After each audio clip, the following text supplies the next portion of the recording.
About a year and a half ago, we did an episode here on Gaming Wildlife called Gamer Girl Syndrome, which took a look at a fairly common trope within the world of gaming, the idea of fake geek girls. Now, the problem is, we've been told many times that this episode is really sexist, and misrepresented women in a very negative way. To counter that, today's episode is going to take a look at the other side of the spectrum. Bitch, get in the kitchen and make me a sandwich. Give me that! This is the Gaming Wildlife Foundation. So rude.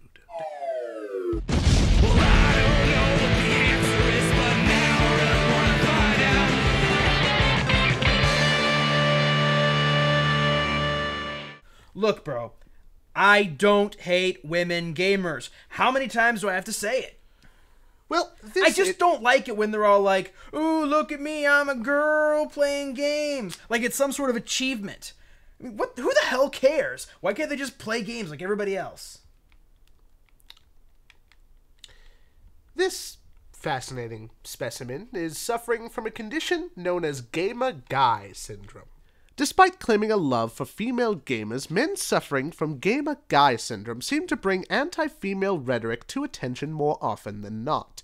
Hearing a woman in a chat room or seeing any post about Anita Sarkeesian seems to bring up their dominant personality type, typically trying very hard to counter any argument female gamers have against sexism. But there is sexism in gaming. It's just not exclusive to women. I mean, look at Kratos. That is an unfair standard for men to live up to. Hell, I'm not buff or ripped like that. So why should they care if a game has women with big tits? Those suffering from gamer guy syndrome tend to talk about this topic quite a bit. For more on this subject, we go to our second expert in gender politics and gaming, Andrew Sarkeesian. Seriously, bro? Is that actually his name? Yeah, his name's Andrew. Gamer guy syndrome is a fairly common problem within the gaming community. Originally just isolated in these small pockets of gamers who hung out in their parents' basements, now the disease is spread through the mainstream by way of Xbox Live. X-Bone? No thanks. I play PS3. It has appeared in other systems as well. So what kind of symptoms do those suffering from gamer guy syndrome exhibit? Typically, you'll see a heightened sense of superiority. In layman's terms, a spoiled brat.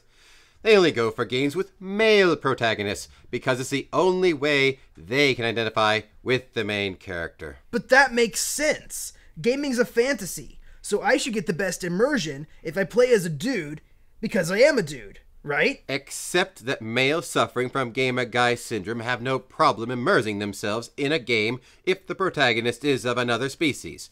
So why should another gender be a problem? So from what I understand, Kratos is this mythical Greek god, and you have a really easy time immersing yourself in his world, but have a difficult time immersing yourself in the world of, say, Tomb Raider? No, that's different. How so? She's got a nice rack. Duh.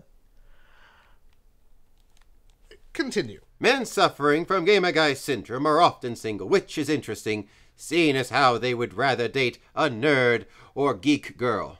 And they might be fairly successful if they weren't so judgmental. I just want a woman who'll sit down and enjoy a game without making a big deal about it. Is that so bad? You're asking women to fall into a very small range of criteria to pass your test. It's fascinating that men don't have to go through a test to become a gamer.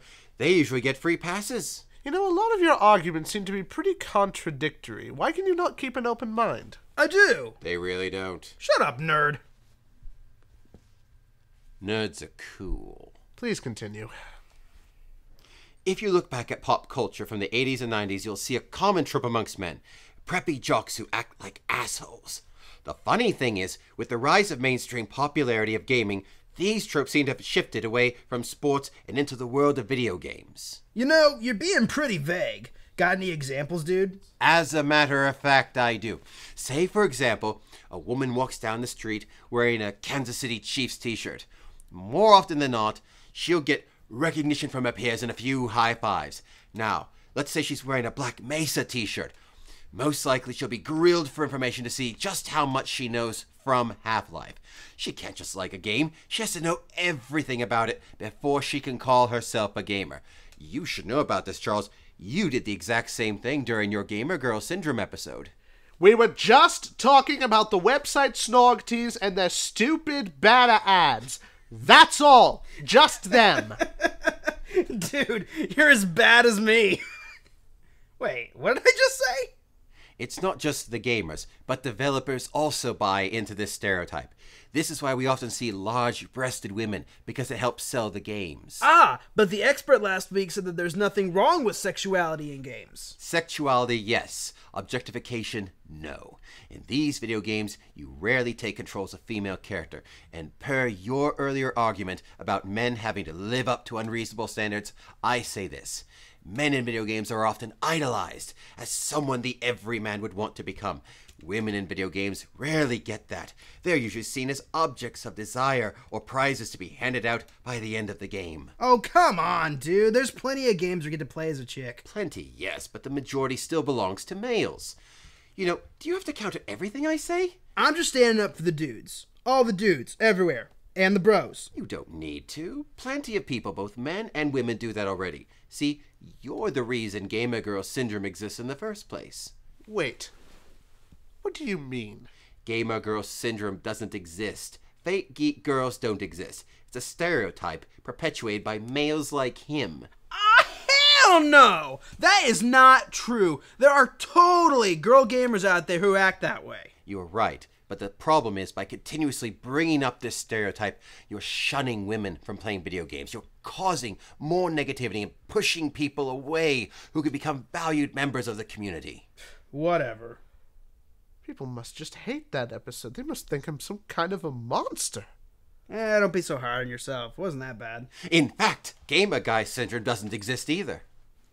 Wait, what? None of these personality types exist. None of these people exist. They're just made up for a goofy YouTube web series. He's gone meta. Take him out. These tropes don't exist. The stereotypes don't exist. We're perpetuating negative attitudes towards gamers. Stop him! Stop him! Take the red pill! Wibbly wobbly timey wimey! Soylent Green's made of people! And I'm calling it. So, for the Gaming Wildlife Foundation, my name is Master Charles Davenau Bates. People know I'm acting, right? Don't go meta. Oh, sorry. Good night.